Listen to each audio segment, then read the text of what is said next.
Bem-vindos! Chipagem Perfeita! Eu sou a Andréia Borba. Eu sou o Roberto. E hoje a gente trouxe um assunto que ninguém quer falar. Antes de falar sobre isso, já se inscreve no nosso canal e não esquece de dar aquela curtidinha lá para que vocês possam também, sempre que a gente tiver coisa nova, receber para vocês. E passar para os amigos de vocês, para que mais pessoas possam usufruir, né, dessas mensagens, né? A gente pode ajudar os nossos amigos dessa forma também. E nos sigam lá no Instagram também, @chipagem_perfeita. Muito bom. Então, hoje a gente vai falar uma coisa que ninguém gosta de falar, que é sobre a separação através da morte. Semana passada, segunda-feira, aqui no Brasil, foi o dia dos finados, né? O dia dos que a gente lembra dos nossos antepassados que já foram. Então, a gente resolveu trazer esse assunto porque é um assunto que, como eu disse, ninguém gosta de falar, mas nós precisamos falar e nós precisamos nos prevenir. E hoje a gente tem uma convidada muito especial, que é a Cristina, que ela é terapeuta e ela vai dar dicas pra gente hoje, no final do nosso vídeo, a respeito de como superar essa separação, né? Como aprender através da dor. Como lidar com o luto. Exatamente. Quão difícil que é o luto e como lidar com o luto. E a gente vai falar sobre a questão de prevenção. Então, em primeiro lugar, é a gente manter sempre a nossa saúde em dia. Né? O check-up anual, ele é essencial. Ah, mas eu dependo do SUS. Não importa, a gente tem que ser persistente e pedir pelos exames para que a gente possa sempre estar acompanhando homem e mulher. E é um mito, né? Isso é... O pessoal sempre diz assim, se eu começar a pesquisar minha saúde, vou descobrir problemas. Provavelmente todos nós temos problemas de saúde. A gente vai descobrindo eles à medida que a gente vai se verificando, fazendo check-ups. Não dá para dizer assim, não quero fazer porque senão eu vou descobrir um problema, eu não quero descobrir um problema. O grande risco é que o problema apareça de um momento que não tem mais o que fazer. E não tem mais nem momentos. Só exemplos bem simples, né? Eu trabalhei 6 anos diretamente com pessoas que estavam no fim da vida, trabalhando com hospice, que a gente chama, né? Que é o final de vida. E todas as pessoas que eu vi que tinham se cuidado, eles estavam morrendo realmente, estavam descobrindo que estavam no fim da vida, mas eles curtiam cada momento daquele fim de vida deles. Então, não dá pra gente entrar nessa lógica assim, não vou fazer check-up, porque se eu fizer check-up eu vou descobrir uma coisa que eu não quero descobrir. Eu tenho que fazer check-up contínuo. Quando eu faço isso, eu tô cuidando da minha vida e talvez eu tô tendo, vamos lá, eu descubra que eu tenho uma neoplasia, um câncer, né? Bom, pelo menos eu vou conseguir viver e tentar vencer esse câncer, lutar contra ele e viver durante esse período, ao invés de chegar só a um ponto e deu, acabou. Não vai ser uma surpresa, né? E a gente tem que ter o amor àqueles que dependem da gente. E fazer o check-up é uma demonstração que nós amamos, que nós nos importamos com aqueles que nós convivemos. Então é muito importante isso. Então falar sobre isso é uma coisa importante, né? A gente combinar e se organizar. Eu tenho exemplo do meu sogro, que ele planejou tudo, ele pagou por um sistema de funeral. Então a minha sogra não se preocupou com nada. Então isso é importante, né? Ele deixou ela com uma casa quitada, né? E com aposentadoria, isso é importante. Nós temos amigas, né? Amigos que na verdade o esposo faleceu. Uma foi de repente, ele estava bem e de repentemente ele morreu. E ele tinha um plano de seguro de vida, deixou ela com respaldo, deixou ela com aposentadoria e com uma casa quitada. Então são coisas que a gente tem que se preocupar. E se eu sou a única responsável pela minha família, sou a mulher e sozinha, então eu preciso me precaver. O que eu posso fazer para deixar meus filhos bem? O que eu posso instruir eles se acontecer alguma coisa comigo? Para onde eles vão correr? O que eles vão fazer? Então são coisas que são necessárias de a gente conversar e deixar tudo pronto e não deixar, sabe? Porque eu posso atravessar a rua amanhã e não tá mais aqui. Então eu tenho que ter isso. Uma coisa importante é evitar dívidas, né?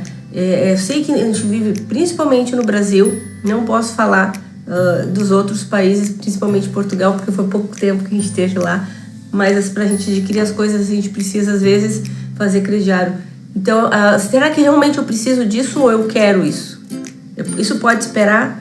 Então eu vou juntar dinheiro e vou pagar à vista, eu não vou pagar juros.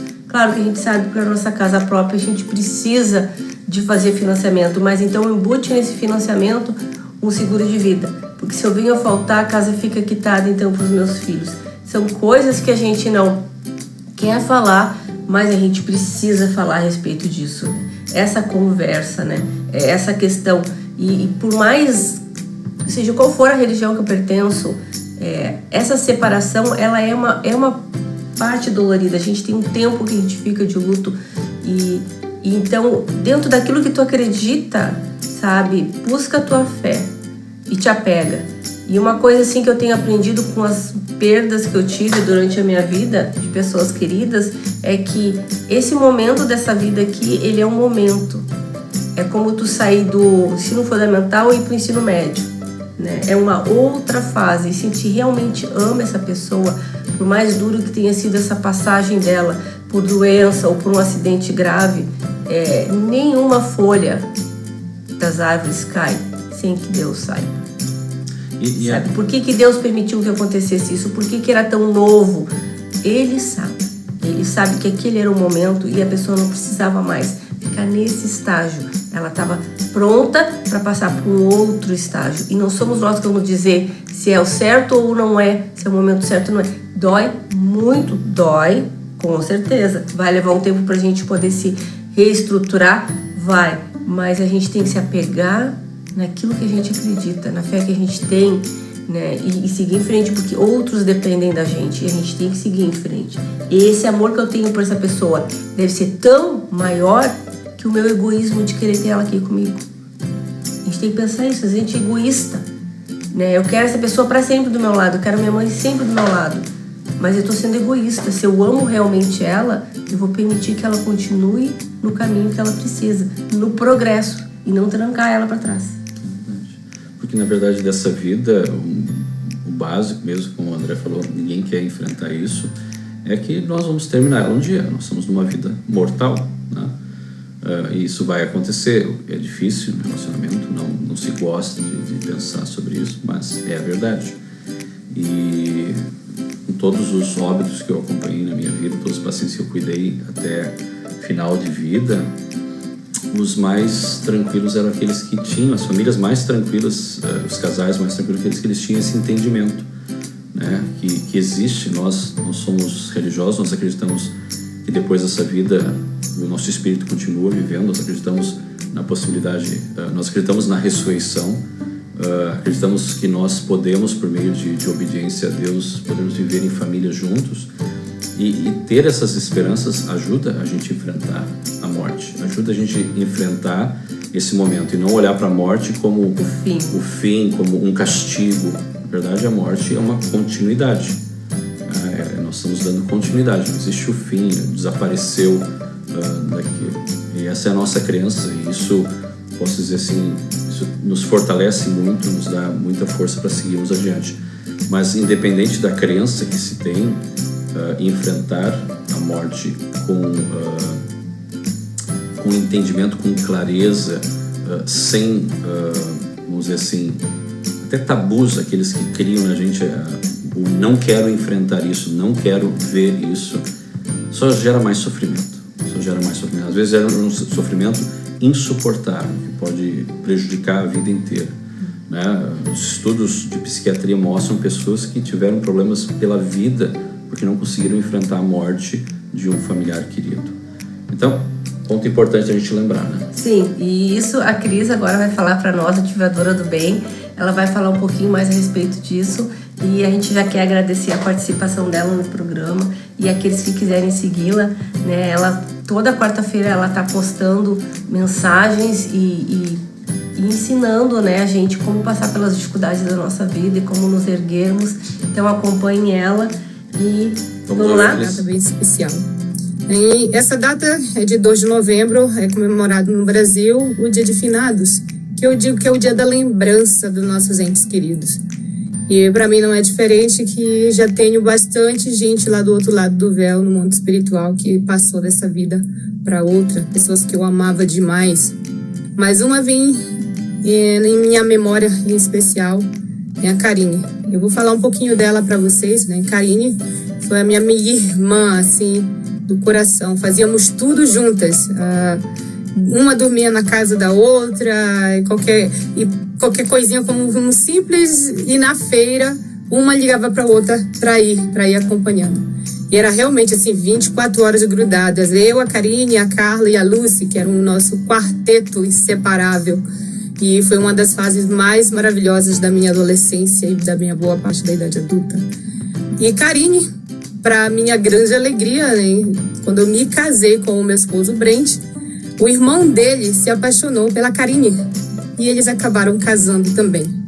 Então, nossos maridos não são brasileiros, eram americanos. E dentro desse processo, para quem sabe, quem casa, né, com um estrangeiro tem que esperar o visto sair. E no caso dos nossos esposos, eles vieram para o Brasil casar com a gente. E eu casei primeiro e, infelizmente, o meu visto demorou a sair muito e eu não entendia o porquê do atraso do meu visto. E que era um processo que era para levar apenas de 2 a 3 meses, acabou levando 8. E nesse período de espera, pelo meu visto sair, deu tempo de eu ficar no Brasil e assistir o casamento da minha querida Karine com o meu irmão, com meu cunhado Michael. E eu tive o privilégio de ser a madrinha do casamento dela. E ficamos as duas para trás aguardando os vistos saírem. E o meu visto sempre dando problema e eu não entendia o porquê. E nesse período de espera, passaram-se 8 meses. E durante esses 8 meses, Karine e eu éramos inseparáveis, né? Especialmente nós estávamos tristes por conta da separação física dos nossos esposos, né? Os dois nos Estados Unidos, a gente ficou para trás aguardando o visto sair. Depois de 8 meses, finalmente o meu visto saiu em 26 de setembro de 2003. Eu lembro esse dia como fosse hoje, a alegria que eu senti de finalmente ter o meu visto nas mãos para ir ficar ao lado do meu esposo. E eu lembro que a Karine já tinha recebido dela também, tinha saído, mas ela não tinha o visto dela em mãos. Então eu tive que ir na frente, enquanto ela aguardava o visto dela ser entregue para ela. E era uma questão de 30 dias apenas entre nós duas, a diferença. E no aeroporto, no dia que ela foi me levar, eu lembro que eu olhei para ela assim, peguei na mão dela e disse: daqui a 1 mês eu vou te ver, daqui a 1 mês eu vou ver você.